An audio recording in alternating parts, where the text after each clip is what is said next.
노후준비 노후생활비 시리즈. MZ세대 자산 평균은 얼마일까요? 집값은 상승할까요? 하락할까요?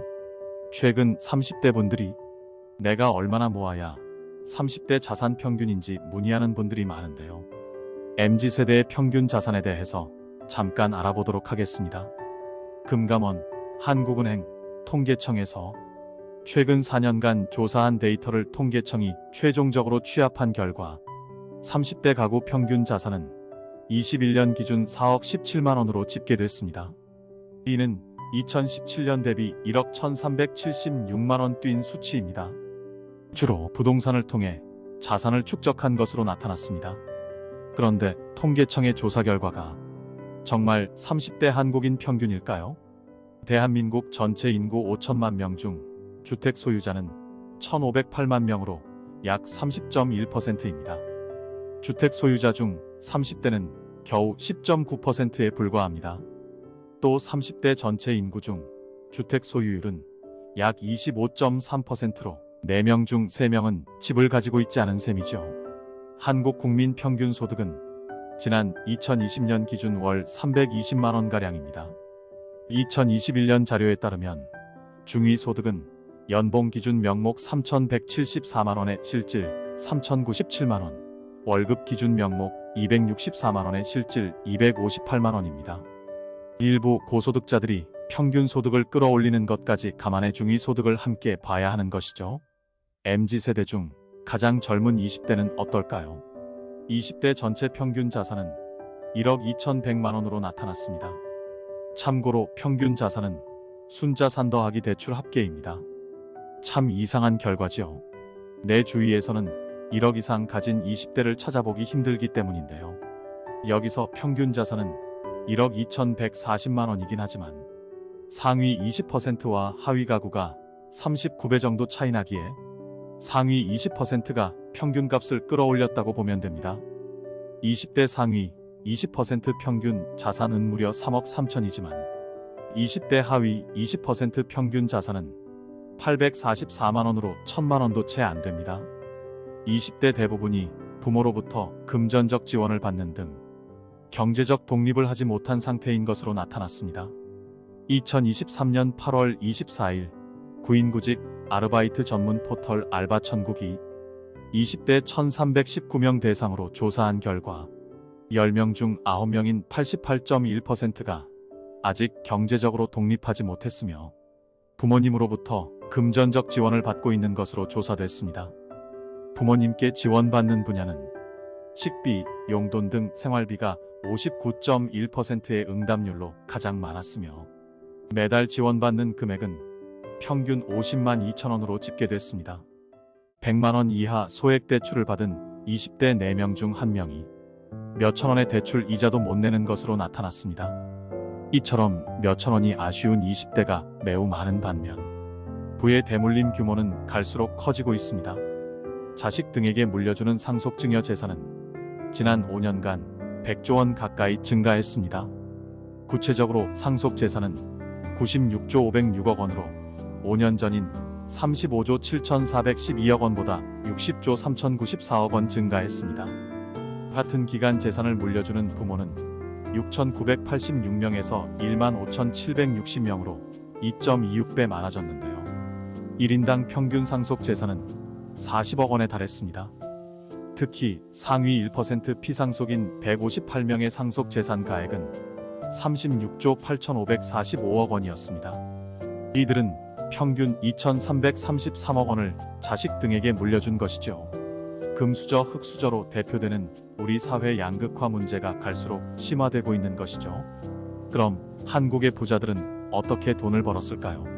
머니투데이가 여론조사 업체 K-스테 리서치에 의뢰해 발표한 당당한 부자 여론조사 결과에 따르면 부자들이 주로 어떤 방식으로 재산을 모았다고 생각하는가라는 질문에 69.1%의 응답자가 부동산 등 실물 투자라고 대답했습니다.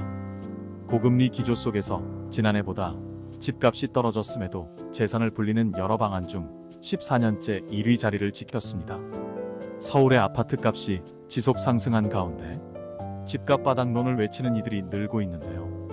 최근 전셋값도 오르면서 갭투자 거래도 급증했습니다. 한편 갭투자 매매가 가장 많이 이뤄진 곳은 경기 화성시가 1위, 경기 평택시가 2위, 그 다음으로 분당이 전국 3위를 기록했습니다.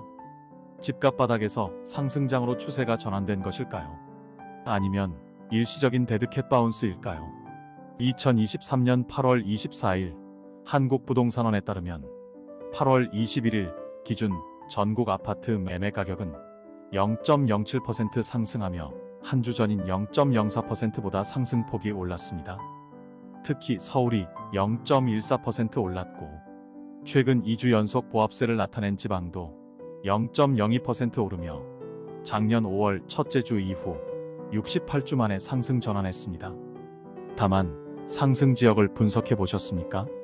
서울은 가을 이사철을 앞두고 신축이나 교육주거 여건이 양호한 소위 선호단지, 정비사업 기대감이 높은 단지 위주로 상승 거래가 이루어졌습니다. 강북권을 먼저 살펴보겠습니다.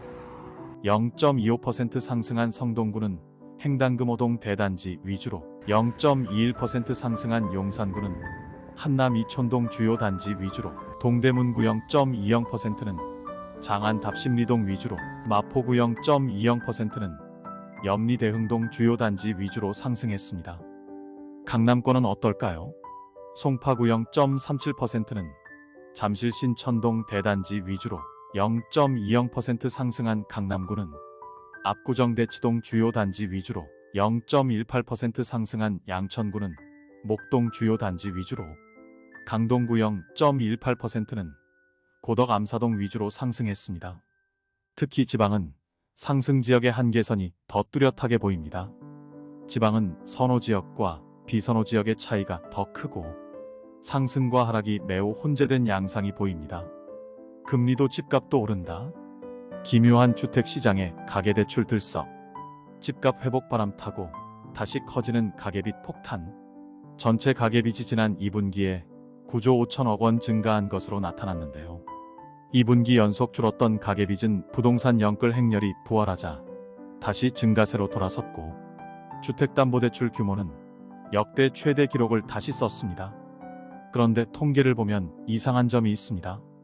통상 금리가 오르면 집값은 하향 압력을 받는 것이 일반적인데요.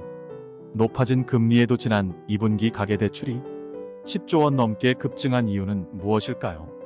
고금리와 경기 둔화가 계속되고 있지만 집값이 바닥을 찍었다는 인식 때문에 결국 집값은 오를 것이라는 심리가 확산되고 있습니다.